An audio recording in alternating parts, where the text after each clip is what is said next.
Returning to it 1 year later on the Xbox Series X, it amazes me how Deathloop the game really makes you feel like you're protagonist Colt caught in the Deathloop. At first, you're curious and somewhat baffled, taking in the sights and the debauchery-laden streets of Blackreef, the interesting mechanics and structure of the loop, however, quickly give way to sheer repetition and trial and error.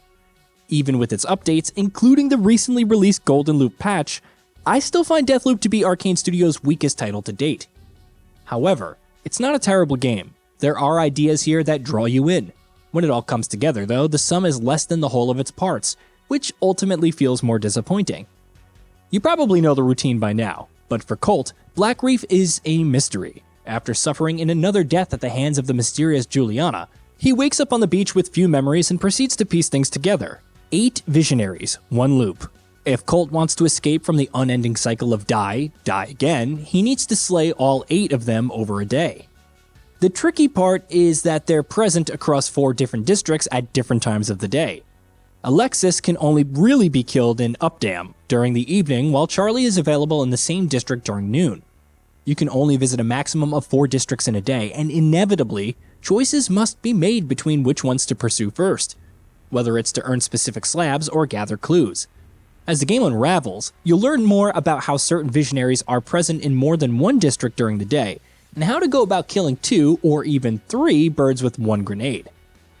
It can seem tough at first, but you'll quickly unlock the ability to gather Residium, which can be used to infuse slabs and their upgrades, weapons, and trinkets used for modifying weapons and your character. This carries over between loops, giving you more choices for the loadout when starting a new day and building a formidable arsenal.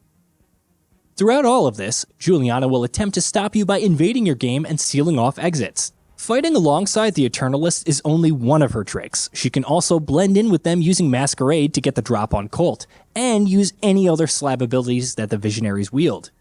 When playing offline, Juliana is controlled by the AI, but online play allows another player to control her and invade your game. It's a unique twist on Arcane's usual single-player focus, but not by much. She may have her motivations and goals, but the amount of weight given to Juliana's side of the narrative is sadly limited. The quips and back and forth between her and Colt are nice, if somewhat limited as the game goes on. Her loadout and abilities are also unlocked by completing challenges, which usually center on killing Colt instead of using Residium. The Golden Loop update provides upgrades to Masquerade and cross-platform matchmaking. Juliana's overall impact on the core gameplay and story is still the same, functioning as more of an interesting diversion than a substantial part of the experience. At least Ozioma Akaga's performance is still great, capturing her snark and long-standing anger with ease. This meshes well with Jason Kelly, who flawlessly embodies the tired frustration and nonchalant nature of Colt. I would have far preferred for her perspective to be a standalone story, perhaps set before even the events of the main game, instead of the unnecessary PvP gimmick, but alas. While Deathloop fires on all cylinders in the first few hours, it peters out as you keep revisiting each district and killing the same Eternalists again and again and again.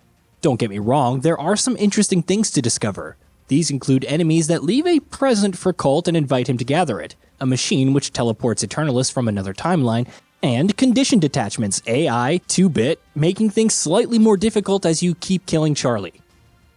It's just that their entertainment value dulls over the long run when you're simply following your notes, running to a waypoint, killing a target, and discovering a clue, rinse and repeat.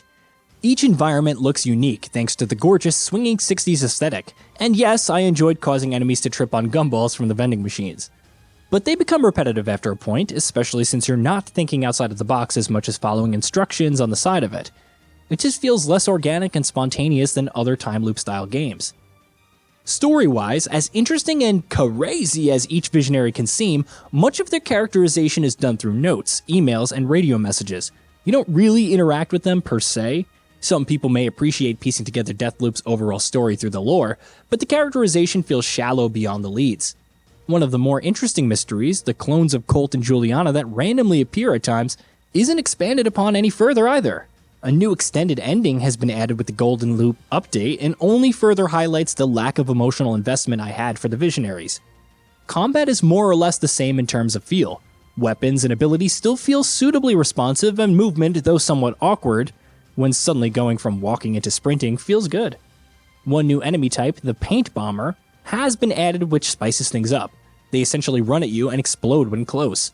Simple, but it does lend to occasionally rethinking some solutions. A new slab ability, Fugue, has been added to the mix, obtained by killing a new boss of sorts, which causes enemies to become intoxicated. When upgraded, it can cause them to become enraged and attack anyone close by, including other Eternalists.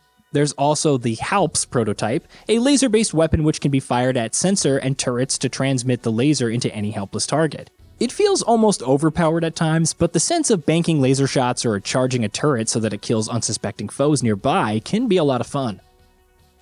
Enemy AI has been improved compared to launch, but it's still uneven. For every occasion where an enemy would detect me from a realistic distance, there were plenty of others where responses were too slow. Upon being alerted, they'll investigate up until a point and then casually go back to their duties instead of pursuing you at times, while rapidly hunting you down and endlessly respawning on other locations, like Updam in the morning.